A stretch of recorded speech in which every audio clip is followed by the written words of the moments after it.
Mae ein tîm cymorth a chyngor yn ofalgar, yn gyfeillgar ac yma i helpu chi. Maen nhw yma i rando arnoch chi neu rhywun rydych chi'n ymddiried yno os bod angen help arnoch chi. Weithiau mae angen help ar blant a phobl ifanc gyda pethau fel sut i gael eich llais wedi clywed, problemau yn yr ysgol fel bwlio neu toiledau, neu falle teimlo'n aniogel yn y cartref, yn y gymuned neu yn eich ysgol. Efallai bod eich problem yn wahanol ac mae hynny'n iawn, mae dal croeso i'ch gysylltu â'n tîm cymorth a chyngor. Os na allan nhw helpu chi gyda'ch problem, bydden nhw bob amser yn dod o hyd i rywun all. Mae'n tîm cynghori yn wasanaeth cyfrifnachol sy'n golygu na fydden nhw'n rannu unrhyw beth heb gytuno chi yn gyntaf. Oni bai bod nhw'n meddwl eu bod chi neu rhywun arall mewn perygl gael eich brifo neu gael eich trin yn wael.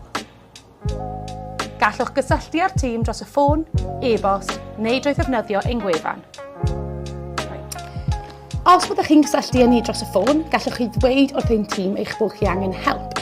Yna bydden nhw'n gofyn am eich enw a'ch oedran ac yn eich trosglwyddo i un o'n tîm cynghori.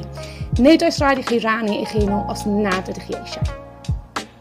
Os ydych chi'n cysylltu â ni drwy e-bost neu ar ein gwefan, bydd rhywun yn cysylltu a siarad i chi am eich problem.